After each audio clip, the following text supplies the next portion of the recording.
Mix from scratch, we're covering the low end today. How do we get that club ready bass and kick?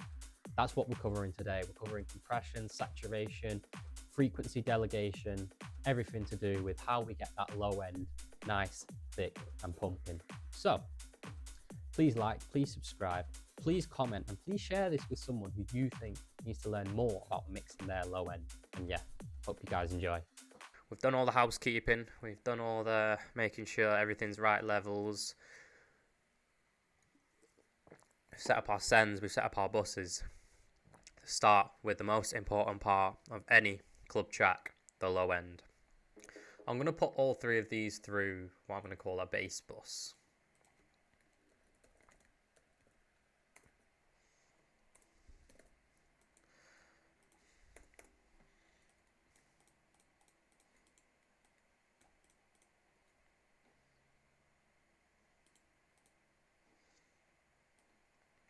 So we're going to try and glue all three of these sounds together first before we start sorting the kick bass relationship, because the bass relationship itself isn't even really that good at the minute.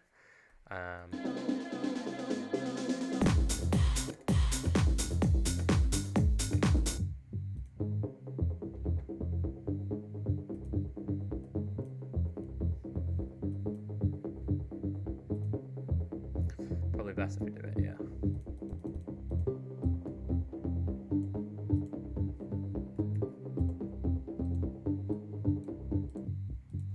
So what frequencies are the bass even hitting at? The sub, should I say.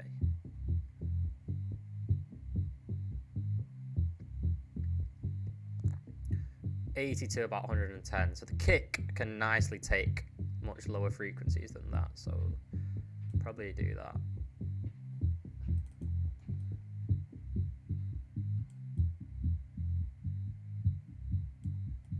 I'm going to do that.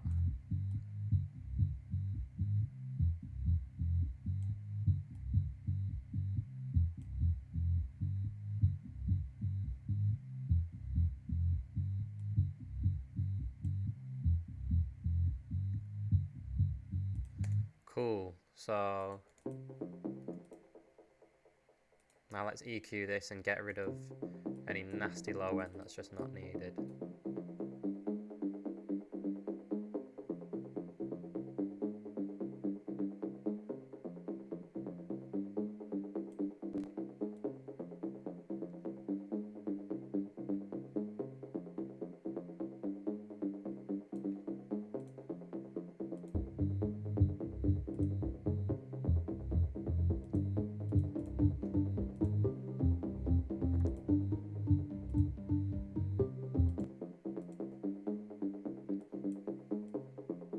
This is already quite wide. I was going to make it wider, but it's already there, so we don't even need to. And this in itself is already quite wide too, so... But it's a nice kind of width. It's not like... It's not where that is, so I'm liking it. Maybe we just need to delegate some frequencies to these two now. So, where's this bass hitting?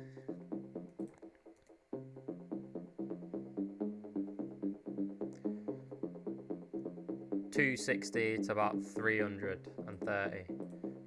So the M1 don't need that. The M1 can take literally everything else but those frequencies. This is what I like to call frequency delegation.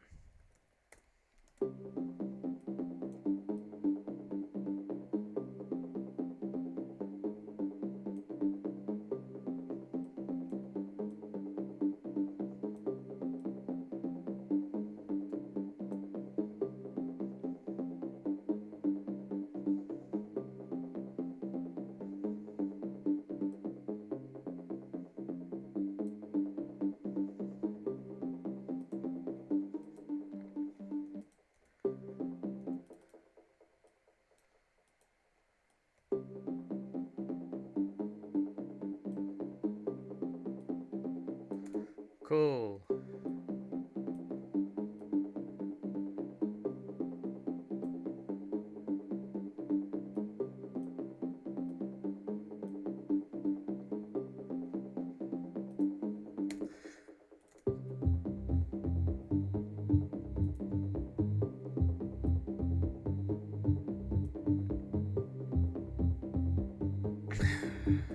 Cool. So hopefully you'll have learnt a bit there about how I was carving room out for these frequencies. So 500 I've boosted on the M1 and reduced on the other bass and vice versa. And then for this baseline, I've kind of said, right, everything above 300 we don't really need, but 90 hertz between here, we need it. So yeah, carving out space in the mix, both width. Luckily, I think Amari already applied a lot of width to this bass. Otherwise, I would have done that. But this has some nice width already. Not too wide, not too narrow. This is extremely wide. I wanted that effect. And yeah, this is down the middle, just rocking. So now, let's try and level out the volumes a little bit. So let's get an EQ on there and clean up a little bit. Everything below like 30 hertz. Our kick can probably sit nicely at about 200 as well, because there's a dip here. So we can, there's room for some frequencies to be boosted, but yeah.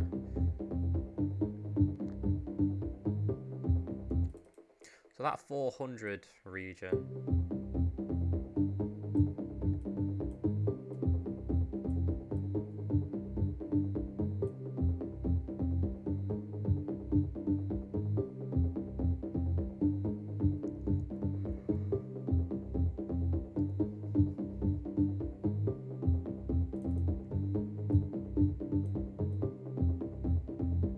I'm just trying to balance out the levels with the EQ a little bit. Get all those, like, the resonant frequencies, if you will. The frequencies that are poking out the most, I want them to be a bit more leveled out. Now, we'll apply some heavy compression. When I'm doing a bass, I like to do 6 to 8 to 1 ratio. Maybe about 15 attack, 100 release. Turn off the auto gain because we'll do that ourselves. And let's get about 3 dB gain reduction.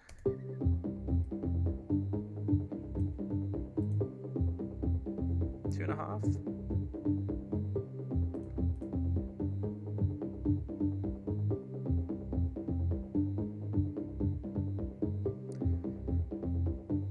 So we need to make up 2.1.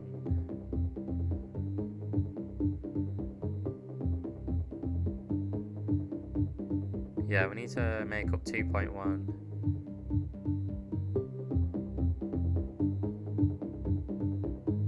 So yeah, I'm just matching these two numbers. That's all I'm doing there. So watch in a sec, they'll go to the same number. Or will they? One sec. It should do. Yeah, there we go. They're roughly about the same number. That's what we want.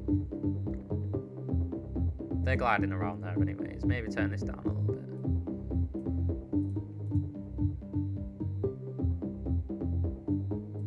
So if we turn this off.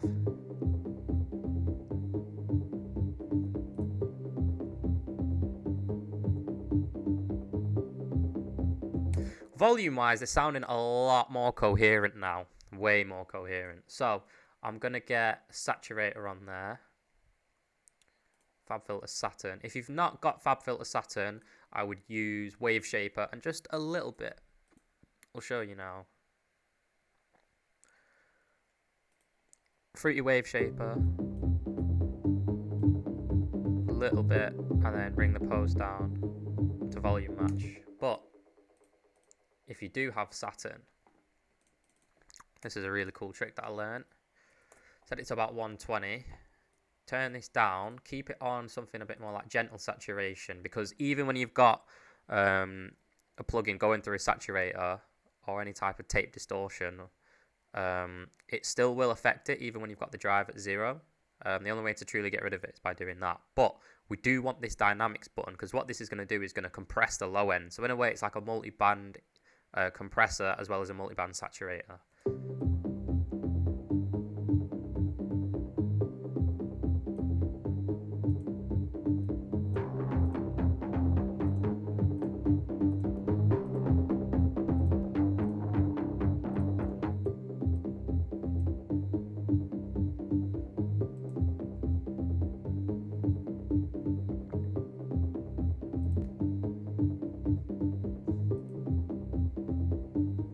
Everything's a little bit more powerful now, but there are a couple of frequencies that need taming. So let me just sweep and listen for them.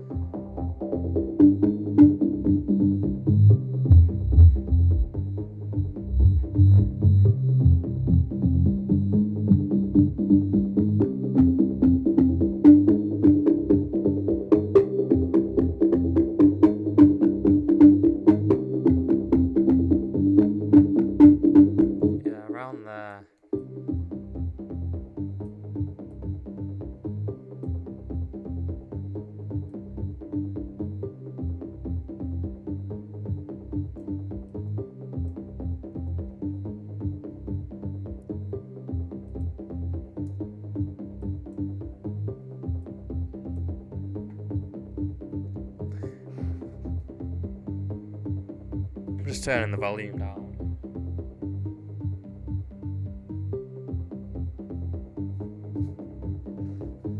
So yeah, testing at different volumes is important as well. But yeah, hopefully from that you'll have gathered a little bit of how to process your bass and bass layers that are there as well. Because I'm debating even bringing this down a bit more, you know. Bring it down to there, but kind of have the curve on that.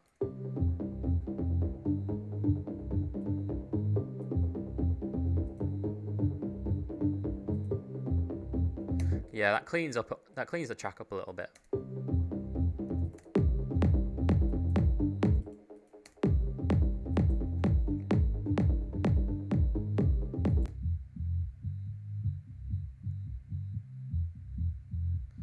Yeah, so that already does have a little bit of sidechain on it, but the rest of the elements don't, so.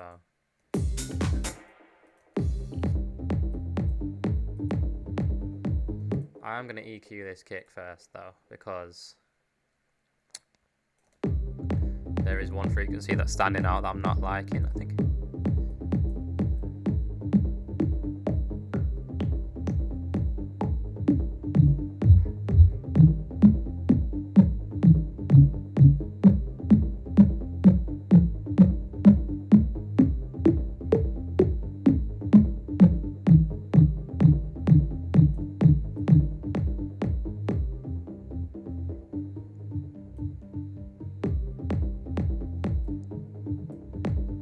There we go. So if we remember rightly, around 90 is where the bass was cutting through. So let's reduce that.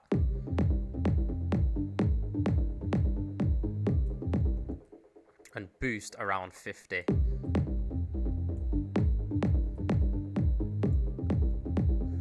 Let's hear if the kick even has those frequencies first.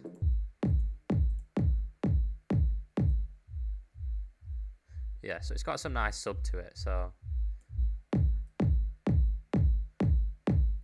I'm going to boost it there, but then I'm going to dip this a decent bit. This is dipped there.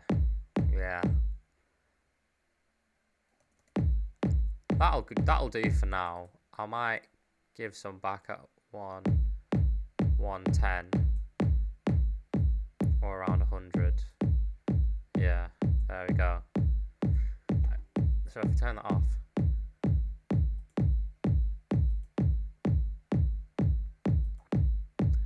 it's probably louder now than it was before in terms of perceived loudness, but we've made room for it with the bass. We've got it out of the way in terms of frequencies. Now let's put on a track spacer.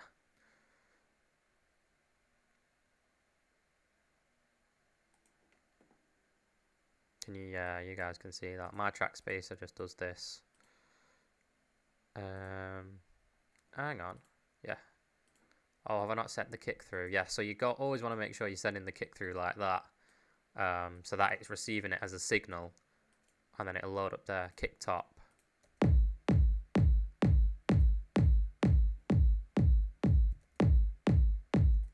Oh, did I put the wrong thing? Oh, yeah. Yeah.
Sweet, there's already a lot more coherence there now between the kick and the bass. You could, if you wanted to process this a little bit more, like maybe put a Pool Tech EQ on there, but I didn't really feel the need to because it's already just really in your face. And like, as long as your kick's clicking, it's got that click, but then it's got that body to it around 120 hertz, 110, 120 hertz. And it's got that sub at about 50, 40 hertz. You'll be all right. Especially with house tracks. I feel like garage tracks, you might be looking at your kick higher up in the frequency spectrum. But we won't worry about that today. Let's just focus on what's in front of us. So yeah, I might also do this as well. Around 20 hertz.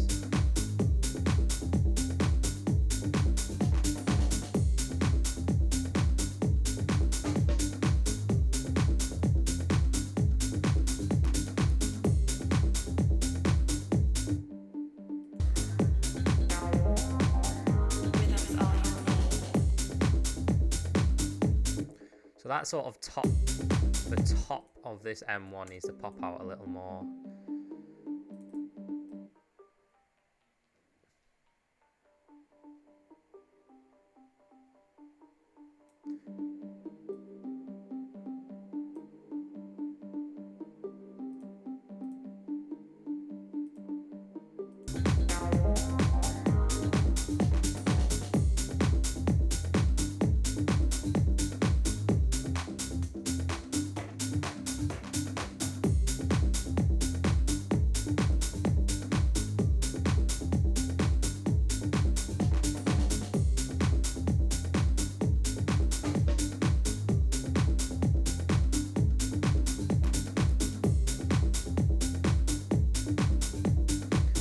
That's better. Cool. So now what are we going to do with the low end bus? There's a few things we could do from this point, because it kind of just depends what the track calls for. But I do think there needs to be a little bit more cohesion in the much lower down frequencies, like the sub frequencies. So first of all, what I would do is put an EQ on. Again, get rid of everything below about 20 hertz. And listen out for any resonant frequencies, any build-up of frequencies, and tame them.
So I'm going to tame this on the kick a little bit. This one.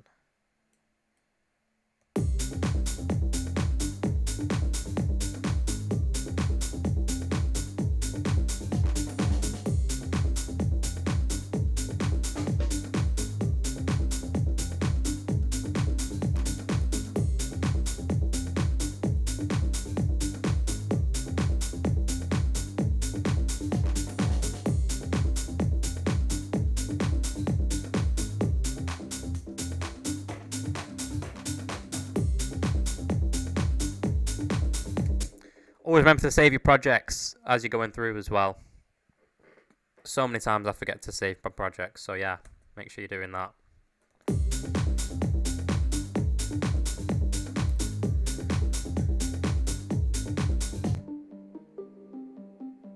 I might try and turn down the reverb on this a little bit, because I just kind of noticed it is clogging up some of that space.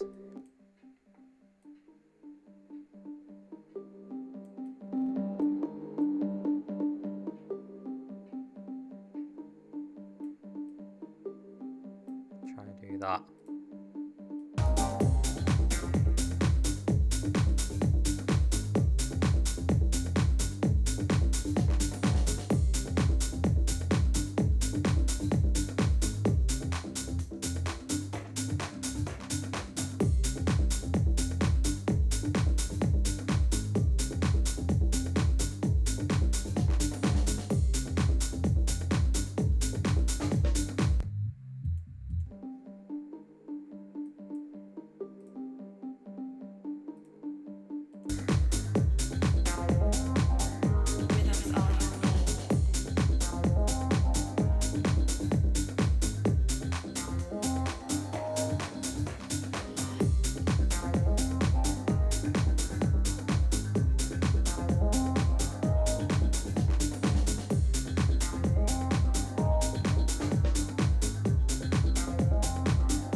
So our kick's doing about 9, 10 decibels, and this is doing about 15-ish decibels. So I might boost this a little bit by like 1 dB.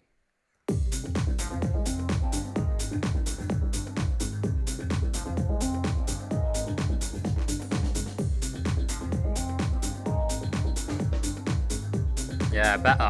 Way better, way better. Don't know if you lot will be able to hear that, but in the studio on my sub, it just sounds a lot more balanced now. The low end's full, but the kick's still there. That's kind of what you want, really. So, yeah. We're in a good position now to move on to our compression stage of our low end.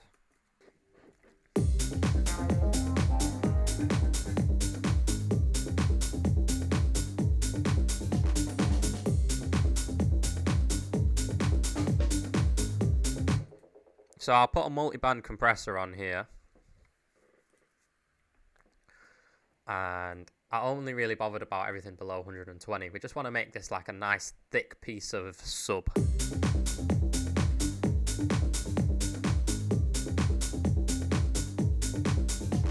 Yeah, maybe have it about there.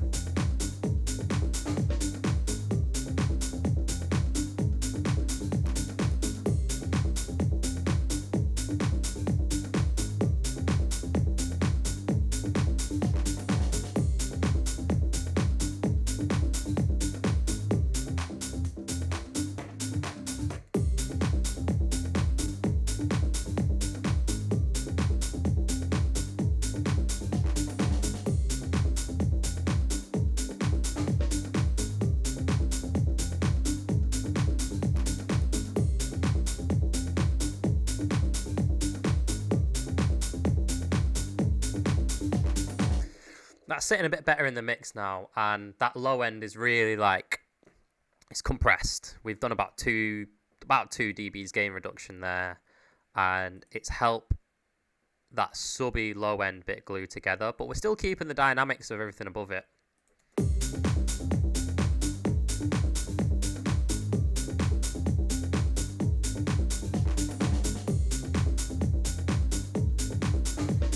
I might even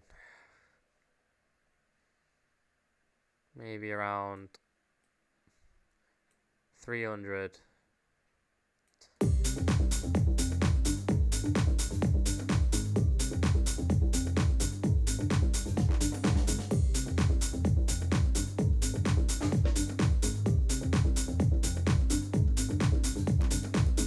Nah, I don't like that. I don't like that. We'll get rid of that. It just didn't sound right. Sounds better like that. And the final thing I would do is just a little saturation, just a little one. Probably, maybe not a twin tube actually, just because we want to keep that sub intact. But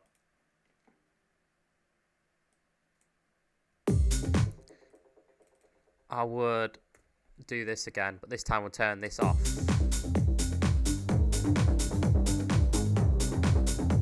I like that.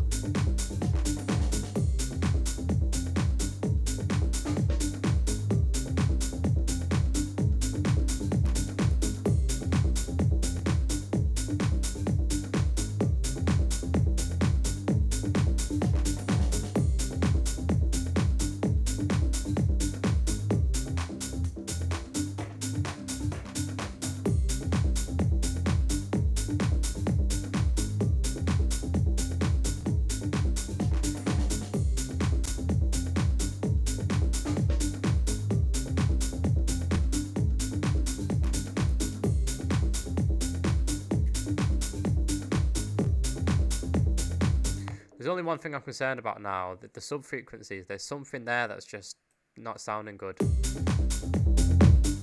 So.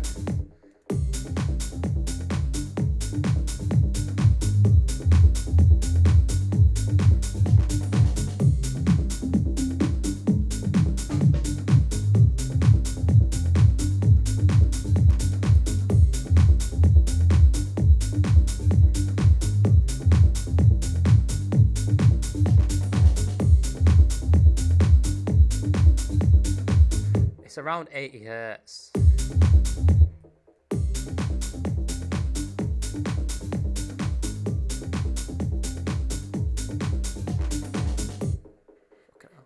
someone's coming in the studio. I'm going to do that, and then I've taken quite a lot away from the kick already, so I'm just not going to do that. It's just this around 80. I'm just going to reduce it a little bit.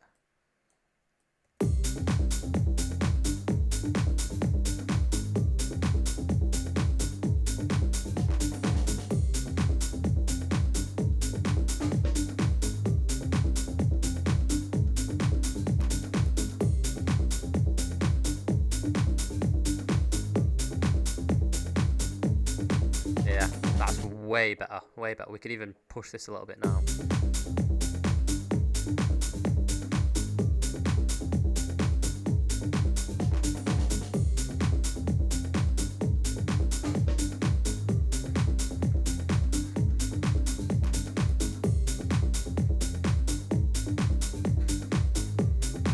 I was just sitting a bit away from my sub, because if you sit too close to a sub like I am, you won't truly, like, sub frequencies need distance to be able to form, and if you sat too close to your sub or your monitors, you just won't be able to hear the sub for what it is. So that's why I'm moving a bit further back.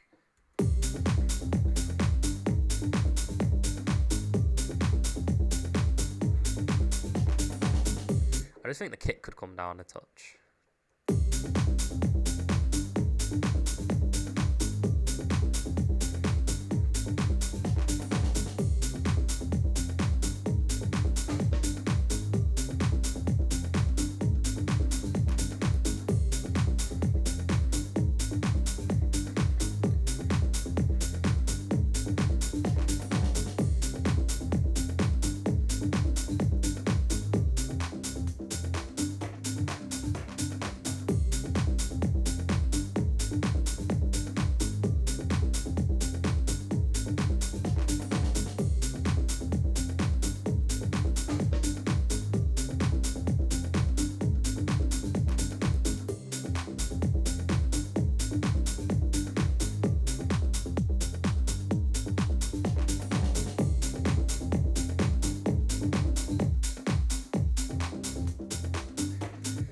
Cool. So I've spent best part of 40 minutes on this because I really, really, really want to make sure my low end's tight. Like, if not, like, your track just won't kick, man.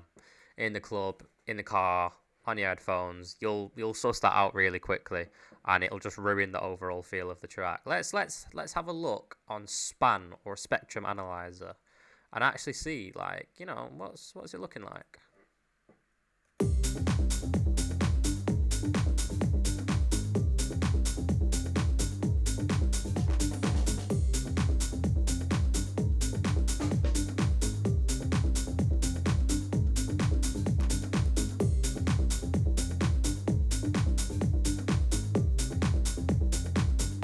This 80 hertz region is kind of causing a bit of problem, so let's bring that down even more.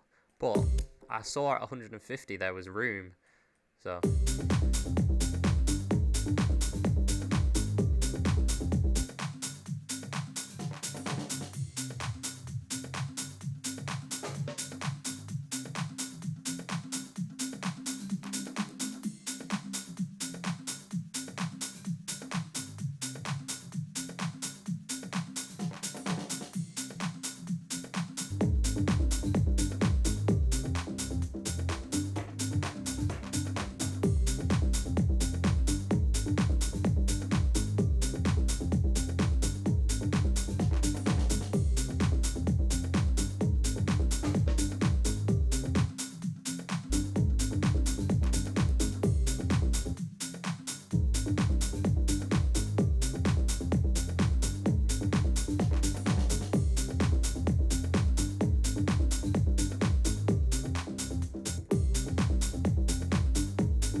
that's better, right?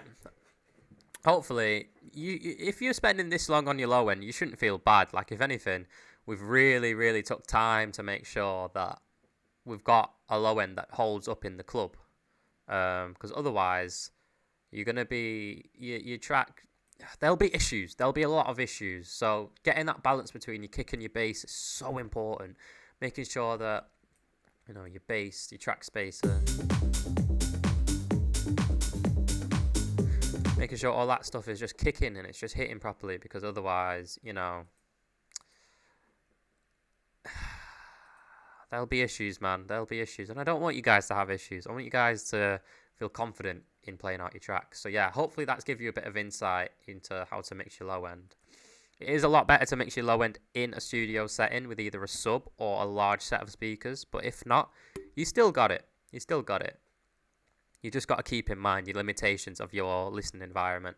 And if so, use plugins like Span to understand, you know, is this all the way up here and these guys are just really far off? Or like this track, maybe the hats are a little bit out of the way, but this stuff isn't really that far off, and that's kind of what we want, really.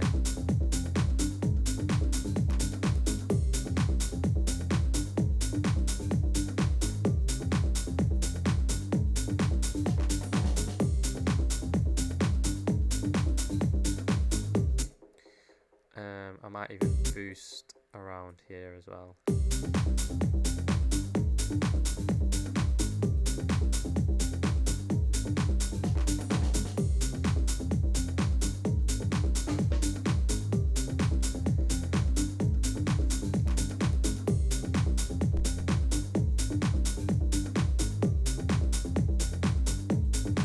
Cool.